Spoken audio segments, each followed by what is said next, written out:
Hello everyone and welcome back to my YouTube channel. I hope कि आप सब लोग अच्छे होंगे। So I am back with model question paper okay of science. तो ये मॉडल क्वेश्चन पेपर जो एक्चुअली दो हैं from the board, model paper 1 and 2, इन दोनों का जो साइंस में फिजिक्स एंड केमिस्ट्री हैं, जो भी पूछे गए हैं क्वेश्चंस, उन सब का मैं सॉल्यूशंस एक एक करके प्रोवाइड करने वाला हूँ। तो लगातार 4 वीडियोस आ सकती हैं, केमिस्ट्री के 2, फिजिक्स के लिए 2। ओके, सो अगर आपको देखना हो, आगे अपडेट चाहिए उनका, तो चैनल को सब्सक्राइब जरूर कर लें। ठीक है, तो चलिए सबसे पहले मैं बेसिक से आपको कुछ बता दूं, कुछ इंपॉर्टेंट चीजें। देखिए, ये फिजिक्स के चैप्टर्स हैं, मैंने यहाँ पे लिख रखा है। So totally 5 chapters are there. Okay, और इस साल दैट इज फॉर 2021 एग्जाम अगर हुआ तो, बाई चांस कैंसिल हुआ तो वो तो नहीं कर सकते कुछ भी। अगर हो रहा है, कैंसिल नहीं है, तो उसके लिए ये चैप्टर डिलीटेड है। Okay, the human I and colourful world, बाकी के 4 चैप्टर्स हैं और उसमें से भी कुछ कुछ पार्ट्स डिलीटेड हैं, तो मैं उस पर नहीं जाऊंगा। वो आपके पास सिलेबस कॉपी होगा, आप वहां से देख सकते हो। और यहाँ पे जो डिलीटेड है केमिस्ट्री में, तो ये वाला चैप्टर डिलीटेड है, that is first chemical reaction and equation. बाकी के सब चैप्टर्स हैं, उसमें कुछ कुछ पार्ट्स डिलीटेड हैं, तो मैं वहां भी डीप में नहीं जाऊंगा। तो टोटली हमारा यहाँ पे 2, 4 और यहाँ पे 4, 8 चैप्टर्स के ऊपर जो भी क्वेश्चंस पूछे गए हैं, first I will try model paper 1, 2। उसके बाद अगर रिस्पॉन्स अच्छा रहा तो मैं प्रीवियस ईयर क्वेश्चंस के भी, फिजिक्स एंड केमिस्ट्री के क्वेश्चंस जो भी पूछे गए हैं एग्जाम में फ्रॉम लाइक 2019 एंड 2020 में, ओके, उनको भी सॉल्व कराऊंगा अगर रिस्पॉन्स अच्छा रहा तो। मतलब ज्यादा लोग देख रहे हैं, करेक्ट, लाइक कर रहे हैं, कमेंट कर रहे हैं तब। ठीक है, तो लाइक नहीं किए हो तो कर दो। चलो, और ये रहा बायोलॉजी का। ये सारे चैप्टर सबसे ज्यादा बायोलॉजी में ही है, दैट इज टोटल 6 हैं। और ये एक्चुअली ये मैं नहीं पढ़ाऊंगा यहाँ पे। Okay, my main focus will be physics and chemistry. तो चलिए केमिस्ट्री से शुरू करते हैं, मॉडल पेपर 1 ऑफ केमिस्ट्री। तो सबसे पहले क्वेश्चन देखते हैं। और देखिए, एग्जाम में ऐसा नहीं होगा कि फिजिक्स केमिस्ट्री अलग अलग दिया रहेगा। ओके, पहले क्या करते थे, सारे एक साथ दिया रहता था, फिजिक्स केमिस्ट्री बायोलॉजी मिक्स रहता था। करेक्ट, अभी भी वैसा ही रहता है मेरे ख्याल से, क्योंकि एमसीक्यू का 8 क्वेश्चंस होता है, तो उसमें कुछ क्वेश्चंस फिजिक्स से होंगे, कुछ केमिस्ट्री से, कुछ बायोलॉजी से, और वो भी मिक्स्ड होंगे। बट ऐसा जरूर रहता है कि फिजिक्स के होने के बाद केमिस्ट्री, केमिस्ट्री के बाद बायोलॉजी, ये ऑर्डर फॉलो होता है। ठीक है, तो यहाँ पे जो पेपर है मॉडल पेपर 1, इसमें सेपरेटली दिया गया है ताकि बच्चे अच्छे से प्रैक्टिस करें, क्योंकि सब लोग सब में अच्छा नहीं हो सकते। कुछ लोग फिजिक्स में अच्छे होंगे, कुछ बायोलॉजी में, कुछ केमिस्ट्री, कुछ फिजिक्स में। तो डिपेंड अपॉन दैट, दो जो आपको इजी लगता है पहले उसको कर लो, फिर उससे थोड़ा मॉडरेट वाला लास्ट में जो टफ लगता है वो करना। ओके, तो here I am explaining chemistry. तो सबसे पहला क्वेश्चन लेते हैं। ओके, मल्टीपल चॉइस क्वेश्चन का ही होगा, यही ऑर्डर होगा, multiple choice, 1 marks, 2 marks, 3 and 4। ठीक है, तो पहला क्वेश्चन देखिए क्या दिया, the gas liberated when an acid reacts with metals. Okay, तो एग्जाम में ऐसा ही क्वेश्चन दिया रहेगा। एक्चुअली ज्यादातर एप्लीकेशन बेस्ड क्वेश्चंस होते हैं। ओके, आप पढ़े रहोगे, लेकिन उसको यूज कैसे करना है, ओके, किस तरह अदर वे में उनको पूछा जा सकता है, इस टाइप के क्वेश्चंस पूछ सकते हैं। तो जैसे देखो, ये हम रिएक्शंस पढ़े रहते हैं, लेकिन यहाँ पे रिएक्शंस नहीं बल्कि उस रिएक्शन का एक हिस्सा पूछ दिया है कि जब एसिड रिएक्ट करती है मेटल से। ओके ओके, तो इसको कैसे करेंगे, देखिए, the gas liberated when an acid react with metal. तो जब भी ऐसा दे, आप सिंपल लिख सकते हो, acid for example HCl, metal में सोडियम, तो क्या लिबरेट होता है, NaCl, इसके साथ रिएक्ट हो जाएगा, बचेगा क्या, हाइड्रोजन। करेक्ट, तो आंसर क्या है हमारा, आंसर है ए। तो आपको एग्जाम में आंसर ऐसे लिखना है, 14th क्वेश्चन का option number A is answer, और सिर्फ ऑप्शन नहीं, आंसर भी लिखना है, दैट इज हाइड्रोजन। ओके, इतना लिखना है आपको, सिर्फ ये ऑप्शन से भी काम नहीं चलेगा और ये खाली नाम लिखने से काम नहीं, ये दोनों होना चाहिए। ओके, चलिए आगे बढ़ते हैं अगले क्वेश्चन पे। सो क्वेश्चन नंबर 15 है, यहाँ पे क्या दिया देखिए, the hydrocarbon that undergoes addition reaction among the following is dash. Okay, so यहाँ आपको देखिए एडिशन रिएक्शन के बारे में पता होना चाहिए, ठीक है। ये किससे, कौन से चैप्टर से, hydrocarbon, carbon and it's compounds. तो कार्बन एंड कंपाउंड्स में आपने पढ़ा होगा 4 तरह के रिएक्शंस होते हैं, केमिकल रिएक्शंस, राइट। एक वो कंबशन होता है, करेक्ट। फिर आपका ऑक्सीडेशन, एडिशन रिएक्शन, और हमने पढ़ा था सब्स्टिट्यूशन रिएक्शन। ये आपको डेफिनेशन पता होना चाहिए एग्जाम्पल के साथ, तभी आप एमसीक्यू 1 मार्क्स 3 4 कहीं से भी पूछे आप लिख सकोगे। तो जैसे देखो एडिशन रिएक्शन पूछा है, तो एडिशन रिएक्शन किसके लिए है, it occurs only when the compound is, yes, unsaturated hydrocarbon, unsaturated रहता है, करेक्ट। तो इसमें एडिशन क्या होता है, हाइड्रोजन ऐड हो जाता है, तो वो क्या बन जाता है, सैचुरेटेड, राइट। इसीलिए इसको बोलते हैं addition reaction with the help of any catalyst. ये आपको डेफिनेशन में पढ़े होंगे। तो इसमें अब आपको देखना है कि अनसैचुरेटेड कौन सा है। अनसैचुरेटेड कार्बन मतलब या तो डबल बॉन्ड या फिर ट्रिपल बॉन्ड। तो उसका फॉर्मूला तो आपको आता है, CnH2n है इसका फॉर्मूला, और इसका CnH2n -2। ओके, तो देखिए यहाँ पे C2 है और C3 है। अगर मैं यहाँ C2 लूँ तो H कितना होना चाहिए, 4, लेकिन ये नहीं है तो ये भी नहीं आएगा। अगर मैं C3 लेता तो H आता 6, ये भी नहीं है। और CH4, C1 तो H2 होना चाहिए, ये भी नहीं है। तो बच क्या गया ये, तो आंसर है हमारा D, correct, that is C3H6, क्योंकि यही एक है डबल बॉन्ड, वो अनसैचुरेटेड है, बाकी सब सिंगल बॉन्ड थे, करेक्ट। तो इसीलिए हमारा आंसर ये है। और इसका नाम क्या होता, डबल बॉन्ड का क्या नाम होता है, हाँ C3 है, तो इसीलिए प्रो होगा, और ये पीन, प्रोपीन। ओके, चलिए आगे बढ़ते हैं।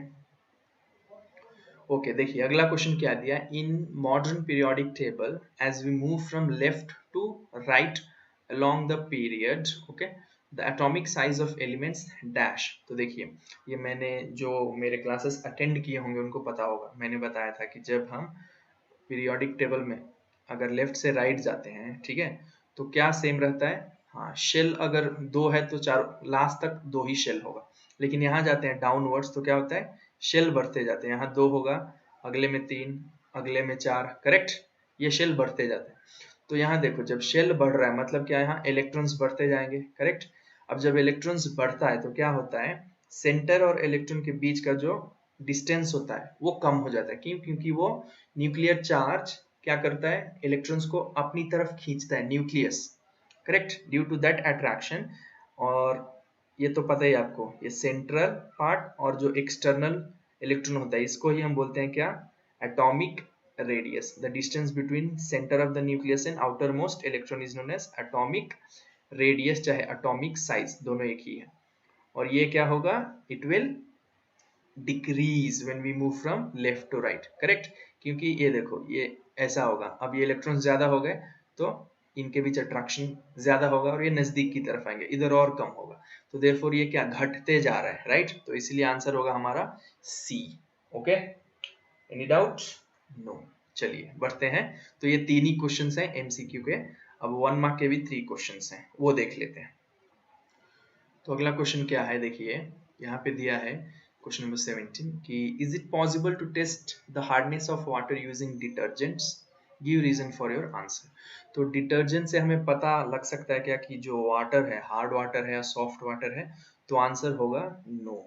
क्यों, क्योंकि जो डिटर्जेंट होता है it will give what, foam with both hard and soft water. Hard water में डालो या सॉफ्ट वाटर में, दोनों में ही फोम आता है, करेक्ट। तो इसीलिए हम बता नहीं सकते कि कौन सा हार्ड है कौन सा सॉफ्ट वाटर है। So this will be your answer, no, because detergents give foam with both hard and soft water. Okay, इतना लिखोगे आपको 1 मार्क मिल जाएगा। चलिए अब बढ़ते हैं क्वेश्चन नंबर 18 की तरफ। यहाँ पे क्या दिया है, in the modern periodic table the elements of 17 groups are fluorine, chlorine, bromine, iodine respectively. Okay, हाँ, मतलब ऑर्डर में ये फ्लोरीन, फिर आता है आपका क्लोरीन, फिर आपका ब्रोमीन, ये आयोडीन। ओके, ये 17th ग्रुप का है, अगर आपने पीरियोडिक टेबल देखा है तो ऐसे ही है respectively. Which element has the highest ability to receive electrons, why? तो देखो अभी बताया मैंने कि जब हम टॉप से बॉटम जाते हैं, करेक्ट, तो क्या होता है, शेल बढ़ते जाता है। यहाँ एक शेल होगा, यहाँ पे दो, इधर पे तीन हो जाएगा, यहाँ पे क्या हो जाता है, फोर। तो कौन से वाले में electrons can be easily what received, वो आराम से ले सकता है, ये वाला जो पहला वाला है, करेक्ट, क्योंकि यहाँ पे सिर्फ क्या है, एक ही शेल है, तो it can easily take the electron. इसका क्या बोलते हैं हम, इलेक्ट्रोनेगेटिविटी ज्यादा होता है। तो सबसे पहले यहाँ पे क्या है, फ्लोरीन, इसलिए हमारा आंसर होगा कि फ्लोरीन। विच एलिमेंट, तो fluorine has the highest ability to receive the electrons.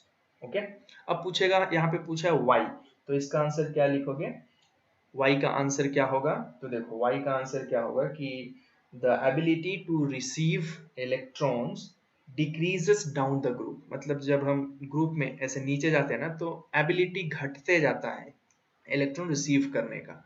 Okay, इसीलिए जो सबसे टॉप पे होगा वो उसके पास इलेक्ट्रॉन्स रिसीव करने की कैपेसिटी ज्यादा होगी। ओके, तो आंसर है हमारा fluorine.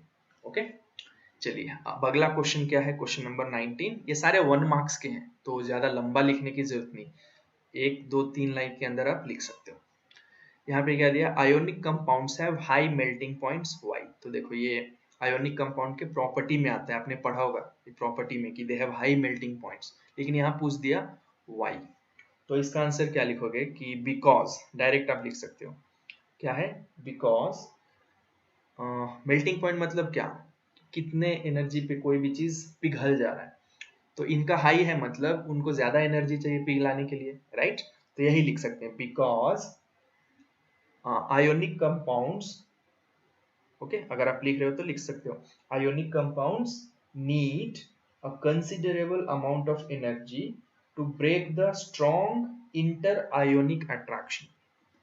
Strong inter ionic attraction, ये लिखना जरूरी है और इसको आप अंडरलाइन कर सकते हो। ओके, आयोनिक कंपाउंड्स के बीच का जो अट्रैक्शन होता है, करेक्ट, वो क्या होता है, स्ट्रॉन्ग इंटर आयोनिक, जिसकी वजह से उनको जल्दी हम मेल्ट नहीं कर सकते। They required enough amount of heat, बहुत ज्यादा उनको टेम्परेचर चाहिए, उसको हम यहाँ एनर्जी बोल रहे हैं। तो ये आप लिखना कि because a considerable amount of energy is required to break the strong inter ionic attraction. So I hope आपको ये दोनों समझ में आ गए, first main and second main, मतलब MCQ and 1 mark questions. Okay, तो अब बढ़ते हैं 2 मार्क क्वेश्चंस की तरफ। आप नोट करते रहो, ओके, लिखते रहो, ताकि बाद में आप आराम से उनको पढ़ लो। सो देखिए यहाँ पे पहला क्वेश्चन देखते हैं, 2 मार्क्स क्वेश्चन, फर्स्ट वन, और दिया हुआ है आपको कोई एक लिखना है एग्जाम में, बट यहाँ हम दोनों ही लिख लेंगे, ठीक है। क्या दिया, नेम द कीटोन, क्या दिया, ketone having 4 carbon atoms and right its structure. तो 4 कार्बन एटम्स मतलब कौन सा होता है, C4 वाला, राइट। और कीटोन वाला ग्रुप लिखना है, तो कीटोन क्या होता है, इसका आपका फॉर्मूला पता होना चाहिए। कीटोन का ये है, राइट, आल्डेहाइड का क्या है, CHO, करेक्ट, और इसका ये किसका है, एसिड का, तो ये सब पता होना चाहिए। तो ये है कीटोन का, राइट, मतलब डबल बॉन्ड होता है ऑक्सीजन के साथ, और कितने एटम है, 4। तो देखो ये कार्बन एक हो गया, 2, 3 और एक यहाँ लिख लो 4, 4 कार्बन हो गए। अब एक के साथ कितने बॉन्ड होते हैं, 4, तो इसके साथ एक है, 2, 3, 4, 4 हो गए, इसके साथ 1, 2, 3, 4, इस वाले के साथ 4 हैं, ध्यान से देखना, 1, 2, 3, 4 हैं ऑलरेडी, इसके साथ 1, 2, 3, 4, ये 4 बॉन्ड हो गया। जहां जहां बॉन्ड खाली दिख रहा है वहां पे आप H सब्सटीट्यूट कर दो, दैट्स ऑल। तो ये क्या हो गया, ये हो गया compound that is ketone with 4 carbon atoms. अब उसका नाम बताना है, तो देखो ये तो मैंने आपको बताया है पहले भी, मीथ एक वाले कार्बन को बोलते हैं ईथ, फिर प्रोप, और आता है ब्यूट, 4 कार्बन वाले को, एटम्स को। तो यहाँ पे हम क्या करेंगे, ब्यूट लिख देंगे, ब्यूटे, NE, ब्यूटेन नहीं लिखेंगे। अब यहाँ कीटोन का लास्ट 3 लेटर क्या है, ONE, आपको नॉमेनक्लेचर में अगर आपने पढ़ा है तो पता होगा, तो ये हो जाएगा ब्यूटेनन। तो आंसर है, नेम अगर दिया तो नेम इज ब्यूटेनॉन, और राइट इज स्ट्रक्चर, तो ये रहा हमारा स्ट्रक्चर। इतना आप लिखोगे, 2 मार्क मिल जाएगा इजीली, कुछ नहीं करना, correct, it is very simple. ठीक है, चलिए तो अब आते हैं और वाले क्वेश्चन की तरफ। तो देखो और वाले क्वेश्चन में क्या दिया है, इट इज गिवन कि explain combustion reaction of carbon compounds with example.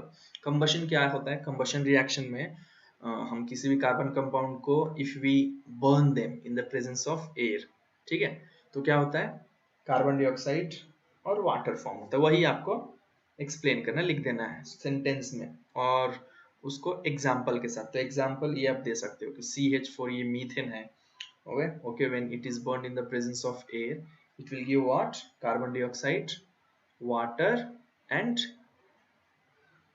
enormous amount of heat and light। ये रिएक्शन हो गया, ओके और इसको बैलेंस भी करना होगा। यहाँ पे अब 2 लिख दो, बैलेंस हो गया, करेक्ट, 2 4 हो गया, यहाँ पर 4 है, ये 2, ओके बैलेंस हो गया।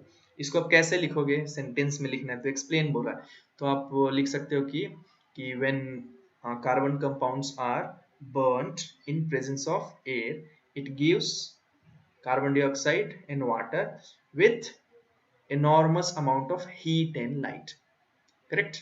जैसे कोयले को जलाते हैं हम या लकड़ी को, करेक्ट, तो क्या होता है, धुआं निकलता है, करेक्ट, हीट और लाइट भी आता है, तो वो कार्बन कंपाउंड है। लेकिन यहाँ पे मीथेन बोल रहे हैं, ये methane is different type of carbon compound, okay, इसीलिए यहाँ पे water in the form of क्या बोल सकते हैं,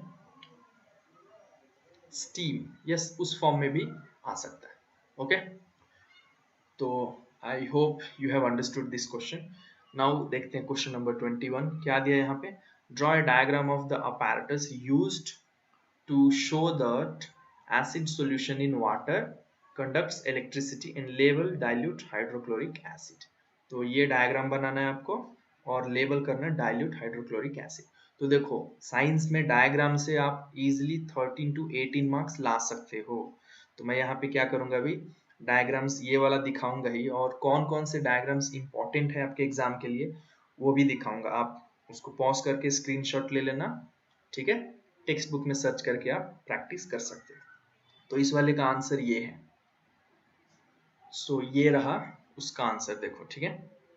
तो ये आपको डायग्राम बनाने हैं जैसे दिए हैं वैसे ही, करेक्ट। वहां पे डाइल्यूट हाइड्रोक्लोरिक एसिड आपको ये मेनली ये दिखाना है, पूरा लिख दो तो भी चलेगा, सिर्फ ये दिखाओगे तो भी चलेगा, ठीक है, बट ये होना ही चाहिए compulsory, dilute hydrochloric solution, okay. Okay, अब जैसे मैंने बताया कि इंपॉर्टेंट डायग्राम्स कौन कौन से हैं, तो ये रहे, वो देख सकते हैं आप, ठीक है। तो थोड़ा छोटा कर देता, हाँ अब दिख रहा है आपको।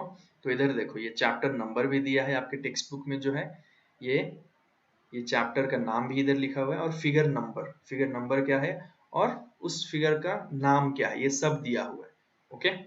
तो ये जो अभी मैं बताया एसिड बेस एंड सॉल्यूशन का था, एसिड बेस एंड सॉल्ट, ये वाला देखो चैप्टर नंबर 2, ये है चैप्टर, फिगर नंबर और ये नाम और ये पेज नंबर भी दिया है। तो आप ये स्क्रीनशॉट ले सकते हैं ताकि आप अच्छे से इसको देख के प्रैक्टिस कर लो जो जो चैप्टर ये साल है, ओके। सो टोटली यहाँ पे 30 डायग्राम्स हैं, बट कुछ ही हैं जो आपको प्रैक्टिस करने हैं क्योंकि बहुत सारे डिलीटेड होंगे इसमें, ओके।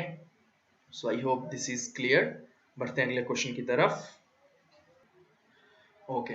तो ये रहा क्वेश्चन हमारा, क्वेश्चन नंबर 22 क्या दिए हैं, the gas liberated when sodium carbonate, okay, react with dilute hydrochloric acid is passed through lime water is a white PPT. A white PPT is formed, precipitate is formed, but when same gas is passed through lime water in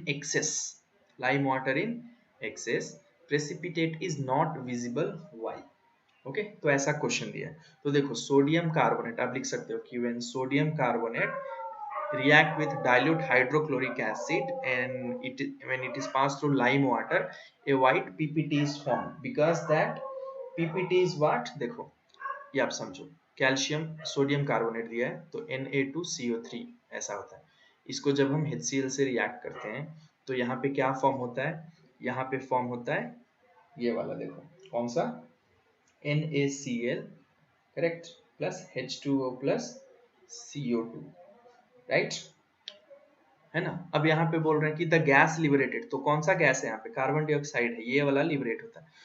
तो ऐसे आप लिखो कि when sodium carbonate react with hydrochloric acid the gas liberated is CO2 and when this CO2 is passed through which one, calcium hydroxide, वो यहाँ पे क्या है, लाइम वाटर को ही बोलते हैं कैल्शियम हाइड्रोक्साइड। जब वो उससे पास होता है तो एक नया कंपाउंड बनता है, उस कंपाउंड का क्या नाम है, calcium carbonate. Calcium carbonate is formed which is white PPT, ठीक है। और ये डिसॉल्व नहीं होता, करेक्ट, मतलब घुल नहीं जाता पानी में, इसीलिए व्हाइट PPT जैसा दिखता है। But when we pass excess amount of water, लेकिन अब इसको हम और ज्यादा पानी जब यूज करेंगे तो क्या होगा, ये कैल्शियम कार्बोनेट जो होता है CaCO3 और ज्यादा वाटर के साथ क्या हो जाएगा, CaHCO3 फॉर्म होता है, इसको बोलते हैं calcium by carbonate, this is formed, ठीक है। And this is what, this is soluble in water, ये वाटर में ही घुल जाता है, इसीलिए दिखाई नहीं देता है, this is soluble in water, therefore it is invisible, therefore it is not visible। समझ में आया? जब इससे रिएक्ट होगा तो ये गए क्या है, यहाँ पे कार्बन डाइऑक्साइड गैस लिबरेट होता है, वो जब लाइम वाटर से रिएक्ट होगा तो क्या होगा, हमें कैल्शियम कार्बोनेट फॉर्म होता है जो कि व्हाइट PPT जैसा दिखता है, करेक्ट। और ज्यादा अगर हम पानी यूज करें तो वो चेंज हो जाता है किसमें, कैल्शियम बाई कार्बोनेट में, जो कि सॉल्युबल इन वाटर है, therefore it is not visible. बस इतना आप लिखोगे, ये ये सब लिखने की जरूरत नहीं है, आप ओन से लिख दो, मीन्स सेंटेंस फॉर्म में लिखो, ना कि ये क्या मैं लिखा हूँ रिएक्शन फॉर्म में, सेंटेंस फॉर्म में लिखोगे आपको मार्क्स मिलेगा। ओके, चलिए बढ़ते हैं अगले क्वेश्चन की तरफ। तो अगला है 3 मार्क्स सेक्शन, ठीक है। तो इसमें भी 3 क्वेश्चन ही दिए हुए हैं और यहाँ भी ऑप्शन दिया रहता है, और जैसे यहाँ पे दिया, तो फर्स्ट क्वेश्चन दिया है explain the limitations of Mendeleev's periodic table. तो 3 मार्क्स का है तो 3 आप लिमिटेशंस लिखोगे काफी है। मेंडेलियव्स पीरियोडिक टेबल का 3 लिमिटेशन क्या क्या था, तो पहला लिमिटेशन था कि the fixed position of hydrogen was not decided by Mendeleev's periodic table. Okay, not decided in Mendeleev's periodic table, ये आप पहले लिख सकते हो, ठीक है। दूसरा क्या लिख सकते हो कि मेंडलीव ने क्या किया था, 2 एलिमेंट के बीच समझ लो गैप छोड़े थे, ये x है y है, बोला था उसने कि यहाँ पे और भी एलिमेंट्स मिलेंगे, right, but he was unable to tell कि how many number of elements will be present between this 2 known elements, correct। ये लिख सकते हो कि he was unable to define the number of elements present in the discovered 2 elements, present between the discovered 2 elements, ये दूसरा है, okay, कि number of elements कितने होंगे 2 एलिमेंट्स के बीच, वो पता नहीं था। तीसरा क्या कि ये जो था इसका पीरियोडिक टेबल जो था मेंडलीव्स का, it was not valid for isotopes, ये आप लिख सकते हो कि it was not valid for isotopes. तो ये 3 पॉइंट आप लिखोगे, ठीक है, आपको पूरा 3 मार्क्स मिल जाएगा, ठीक है। बढ़ते हैं अगले क्वेश्चन की तरफ, ये भी वही दिया है कि explain the limitations of Newlands law of octaves. तो आप ऐसे लिख सकते हो the Newland limitation of Newlands law of octaves are, यहाँ भी 3 पॉइंट्स लिखो काफी है। तो ये पहला क्या है कि दिस लॉ इज वैलिड चाहे applicable only up to calcium, सिर्फ कैल्शियम तक ही ये वैलिड है, करेक्ट, स्टार्टिंग से लेके कैल्शियम तक ही। एंड जब ऑक्टेव ने लॉ डिस्कवर किया था अपना, तो there are only 56 elements and he said कि 56 एलिमेंट्स ही होंगे, फ्यूचर में और एलिमेंट्स नहीं आएंगे, मींस कि he assumed that only 56 elements are existed in nature and no elements will be present, no elements would be discovered in future, but we know at present हमारे पास कितने elements हैं 118, therefore ये भी एक limitations है। limitations का मतलब होता है खामियां क्या थी जो प्रूफ नहीं कर पाई उनके थियरम्स, जो भी लॉस थे वगैरह। तीसरा क्या लिख सकते हो कि देखो this was valid only for lighter elements, okay, lighter जो भी हल्के एलिमेंट्स होते हैं उसके लिए ये वैलिड था, ओके। और एक आप लिख सकते हो कि he adjusted two different elements in the same, क्या था वो, सेम स्लॉट, जब उस बंदे ने 1 से लेके 8 तक का टेबल बनाया था, करेक्ट, 1 से 8, फिर यहाँ पे 8 से 16 वैसा, करेक्ट, सॉरी 1 से 7, फिर 8 से 15, तो एक ही बॉक्स में उसने दो दो एलिमेंट्स रख दिए थे, correct, and those two elements were of different properties, तो वो भी वैलिड नहीं था, करेक्ट। सो ये भी लिख सकते हो कि he adjusted to different elements into same slot which were of different properties, तो ये इसके क्या थे, लिमिटेशंस थे, ओके। तो कोई 3-3 लिखो, आपको पूरा मार्क्स मिलेगा, ओके। चलिए बढ़ते हैं अगले क्वेश्चन की तरफ। सो देखिए यहाँ पे भी क्या दिया है अगला क्वेश्चन में, right one difference between saturated and unsaturated carbon compounds, पहला क्वेश्चन है वो। उसके बाद उसी के अंदर क्या है, carbon atoms forms covalent bond with other but not ionic bond, why explain. ये दो क्वेश्चन है, तो ये समझ लो 2 मार्क्स के लिए है, ये 1 मार्क्स के लिए। तो सैचुरेटेड एंड अनसैचुरेटेड में क्या डिफरेंस है, बॉक्स बना के लिख सकते हो। सैचुरेटेड कार्बन कंपाउंड्स क्या होते हैं कि the hydrocarbons which have single bond between carbon atoms, correct, उनको बोला जाता है saturated. Here either they will be double और triple bond between the carbon atoms, ये लिख सकते हो पहला पॉइंट। और एक लिख सकते हो कि they are less reactive, saturated जो होते हैं दे आर लेस रिएक्टिव होते हैं, और हियर या लिख सकते हो इस बॉक्स में they are more reactive. 2 point लिखोगे तो और बेहतर है, ठीक है। ये हो गया पहला आंसर। दूसरा क्या दिया है कि carbon form covalent bonds with other atoms but not ionic bonds, correct. तो देखो कार्बन में 4 प्लस आयोन्स और 4 माइनस आयोन्स, ये इस टाइप के जो बॉन्ड होते हैं आयोनिक बॉन्ड, वो फॉर्म नहीं होते हैं, करेक्ट। कोवैलेंट बॉन्ड फॉर्म होते हैं by sharing of electrons between two different atoms, ठीक है। ऐसा वाला नहीं होता, आयोन्स फॉर्म नहीं होते, व्हाई, तो इसका रीजन है कि देखो इसमें आउटर मोस्ट इलेक्ट्रॉन कितने होते हैं कार्बन में, outer most electrons are 4, correct.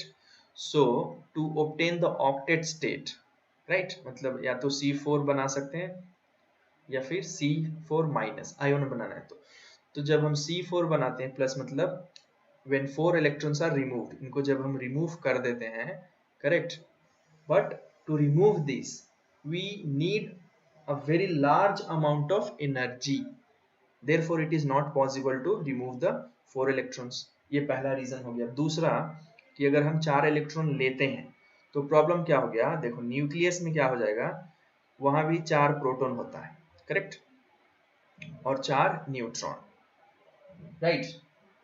अब अगर हम 4 एक्स्ट्रा इलेक्ट्रॉन ले लिए, करेक्ट, तो क्या हो जाएगा, सॉरी यहाँ पे 6 प्रोटॉन नहीं होते, कार्बन का एटॉमिक नंबर 6 है, राइट, हाँ, मतलब 6 प्रोटॉन और 6 न्यूट्रॉन होते हैं, और यहाँ पे समझ लो 4 इलेक्ट्रॉन निकाल दिए, correct. So it will be very difficult with 6 proton and only 2 electrons, है ना, ये बैलेंस नहीं बनेगा। ये 4 इलेक्ट्रॉन निकल गया तो देखो 2 और 4 होते तो ये 6 था, ये 6 था, 6 प्रोटॉन अंदर था न्यूक्लियस में और 6 इलेक्ट्रॉन्स रिवॉल्व कर रहे थे। बट अगर ये 4 निकाल दिए इसमें से, मतलब ये जब माइनस हो गया, करेक्ट, सॉरी ऐड कर दिए, माइनस मतलब ऐड करना, 4 एक्स्ट्रा ऐड कर दिए तो ये 6 प्लस 4 10 इलेक्ट्रॉन्स हो जाएंगे, correct. So it will be difficult. Okay, मैं फिर से इसको एक्सप्लेन करता हूँ, देखिए, it is not possible to form ionic compounds, why, because to form C4 anion, minus वाला रहा तो anion बोलते हैं, इसका मतलब 4 इलेक्ट्रॉन जो होता है, जैसे 1s2, कार्बन का एटॉमिक नंबर 6 है, तो 1s2 2s2 2p2, ये पहला शेल, ये दूसरा शेल, तो बाहर कितने शेल हैं, 4, तो अगर इन चारों को निकाल देंगे तो वो हो जाएगा C4 प्लस, और अगर हम 4 ऐड कर दे रहे हैं तो ये ऑक्टेट बन जाएगा, तो इसको बोलते हैं कैटायन। तो जब निकालना होगा, so to remove 4 electrons we need enough amount, very large amount of energy, therefore it is not possible to remove this 4 electrons. और अगर 4 इलेक्ट्रॉन ऐड करना है तो देखो एटॉमिक नंबर 6 है, मतलब 6 प्रोटॉन्स होंगे और बाहर 6 इलेक्ट्रॉन्स। अब अगर 4 ऐड कर दिए तो बाहर कितने इलेक्ट्रॉन्स हो गए 10. So it will be very difficult for the nucleus to hold 6 proton with 10 what is this 10 electrons.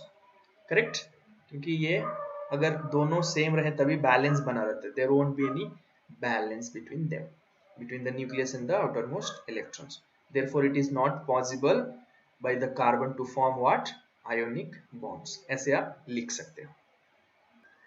Okay, अगला क्वेश्चन क्या दिया है? अगला क्वेश्चन है, देखो फिर से diagram.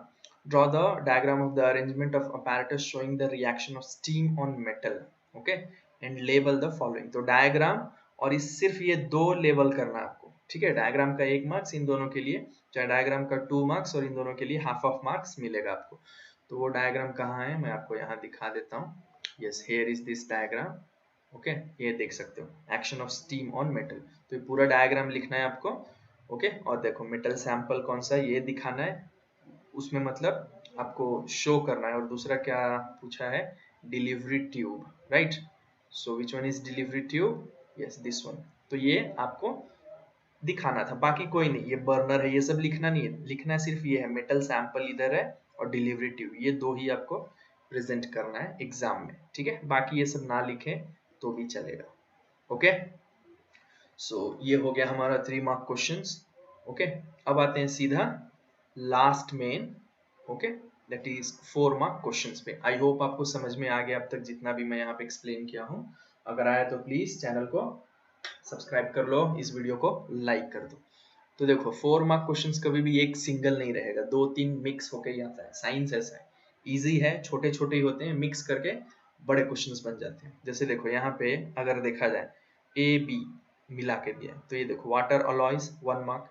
Name the alloy which has lead and tin in its constituent with as its constituents and write one of its uses. तो यहाँ पे इसका हाफ, इसका हाफ, तो देखो 2 मार्क्स बना. वाटर एम्फोटेरिक ऑक्साइड, इसका 1 mark. Chemical properties of metals, 2-2 half half, 1 mark. तो टोटल 4 मार्क्स ऐसे बनता है. तो साइंस सिंपल है, छोटे छोटे ही होते हैं. अगर आप वो पूरा अच्छे से पढ़ के गए तो आपका पेपर अच्छा जाएगा. तो वाटर अलॉय, सबसे पहले तो अलॉयज क्या होता है उसका डेफिनेशन आपको लिखना है. तो अलॉयज क्या होते हैं, देखो alloys are the homogeneous mixture of 2 or more metals. वो लिख सकते हो, homogeneous mixture of 2 or more metals or metals and a non metal, उनको बोला जाता है अलॉयज. और इसमें बोला name the alloy which has lead and tin as its constituent. तो क्या है वो, सोल्डर. उसको क्या बोलते हैं, सोल्डर. करेक्ट, तो उसका नाम है सोल्डर. ये लिख सकते हो कि the alloy which has lead and tin as its constituent is solder. Its use लिखे हैं तो लिख सकते हो कि solder is used in welding electric wire together. ठीक है, वेल्डिंग इलेक्ट्रिक वायर्स, जो तार होता है ना, जल गया होता है, चिपकाना होता है, जैसे मोबाइल के हो गए, आपने देखा रहेगा. तो इलेक्ट्रिक वायर्स को एक साथ जोड़ने के काम आता है क्या, सोल्डर. तो ये हो गया पहला. बी देखते हैं. तो ए तो हो गया, अब बी क्या है question, what is amphoteric oxides. What is an amphoteric oxide. तो एम्फोटेरिक ऑक्साइड क्या होता है, a metal oxide which reacts with both acid as well as base to produce salt and water. ये हो गया एम्फोटेरिक ऑक्साइड. क्या होता है एम्फोटेरिक ऑक्साइड, फिर से बोल देता हूँ, metal oxides which react with both acid as well as base to produce salts and water are called as amphoteric oxide. अब यहाँ बोला है write any 2 chemical properties of metals. तो मेटल्स का 2 केमिकल प्रॉपर्टी लिखना है, फिजिकल नहीं, metal का केमिकल प्रॉपर्टी. तो पहला कि when metals are react with hydrogen, ठीक है, चाहे वाटर एंड एयर, ये लिख सकते हो, when they react with air, correct, metal oxide is form, ये लिख सकते हो, मेटल ऑक्साइड इज फॉर्म. दूसरा, when they react with water, metal oxide as well as hydrogen gas is formed. बस इतना लिखोगे आपको पूरा मार्क्स मिल जाएगा. सेंटेंस में लिखना है, ठीक है. आप रिएक्शन लिख दिए तो भी अच्छा है. सो आई होप आपको ये पूरा समझ में आ गया है, मैंने जो भी एक्सप्लेन किया है. अगर आया है तो प्लीज चैनल को सब्सक्राइब कर लो, वीडियो को लाइक कर दो. सो मिलेंगे अगले वीडियो में. Till then take care, bye, have a good day.